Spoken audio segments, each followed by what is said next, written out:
7 ते 8 वेळा state खेळलोय. Marathon खेळता-खेळता एक बॅकची इंजुरी आली मला. 6 महिन्याचं आपल्या क्लबची 25+ पोरं भरती पण झाली. ते सर यश माझ्या एकट्याच नाही, ते आमच्या दोघांचं पण यश आहे. जी भरती झालेली मुलं आहेत त्यांचं पण आहे आणि माझं पण यश आहे. इलिट क्लबचे कोच अभिजित कांबळे सर आपल्यासोबत आहेत. सर, सर्वप्रथम मीडिया पावरमध्ये स्वागत आहे. नमस्कार सर.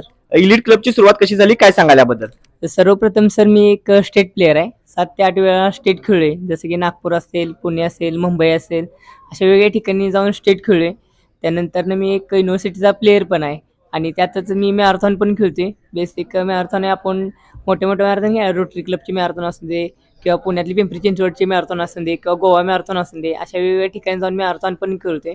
आणि त्याच युनिव्हर्सिटीची 21 किलोमीटरला मला इंटर झोनला 21 किलोमीटरला सेकंड प्लेस आहे. त्यानंतरनं मॅरेथॉन खेळता-खेळता एक बॅकची इंजुरी आली मला. त्यामुळे जरासा स्पोर्ट ड्रॉप केला मी. म्हणजे खेळणार नाही असा निर्णय घेतला. त्यानंतरच असं मनात आले की आणि मित्र म्हटलेत की आपण एक क्लब स्थापना करूया म्हणून. एक रनिंगची जी भागातल्या पोरांसाठी बाबा उपयुक्त ठरेल असं. बाहेरच्या अकॅडमीमध्ये जशी जास्त फी घेतात, तेच आपण कमी फीमध्ये आपण जास्त सुविधा देऊ शकतो, तर आपण इथं चालू करूया. आणि ते डोळ्यासमोर उद्देश धरून आम्ही एक क्लबची 1 ऑगस्टला स्थापना केली आणि क्लब चालू केला.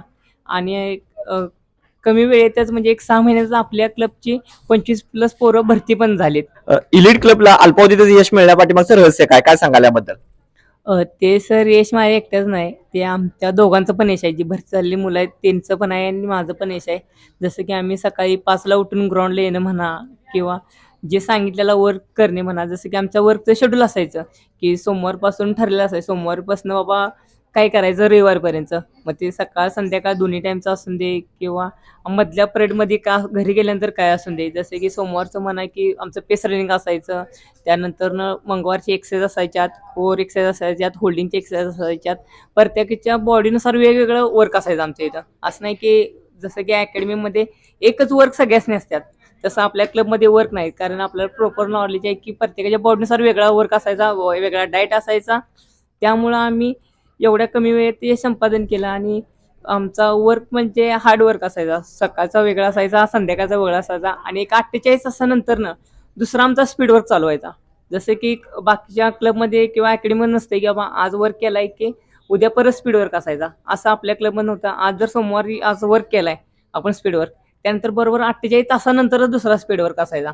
आणि तरच बॉडी आपली चालते. आणि मग त्यामधल्या पिरियडमध्ये काय करायचं बाबा, मग समजा एक्सरसाइज होल्डिंगची असून दे किंवा जंपिंगच्या एक्सरसाइज असून दे किंवा कट्ट्यावरची एक्सरसाइज असून देत, अशा वेगवेगळ्या आम्ही एक्सरसाइज घेत गेलो. आणि जसं भरती जवळ येईल तसं आम्ही जास्त वर्क करायचो कायम. असं नाही की बाबा भरती जवळ आली आणि दुखायला लागले आणि थांबली, आजारी पडली नाही. जशी जवळ येईल तसं जास्त डिसिप्लिनमध्ये राहायचो, जास्त वर्क करायचो, हार्ड वर्क करायचो. त्यामुळे आम्हाला भेटून गेलं ते. सर, आपण मीडिया पावरला वेळ दिल्याबद्दल आपला आभार आहे. धन्यवाद सर. स्वतःचा बंगला हवा आहे का? Jaltarang residency 2 BHK 3 BHK row bungalow, मोजकेच रो बंगलो शिल्लक. आमचा पत्ता अमृतनगर फाटा, नवे पारगाव, 951 333 5111. आजच कॉल करा.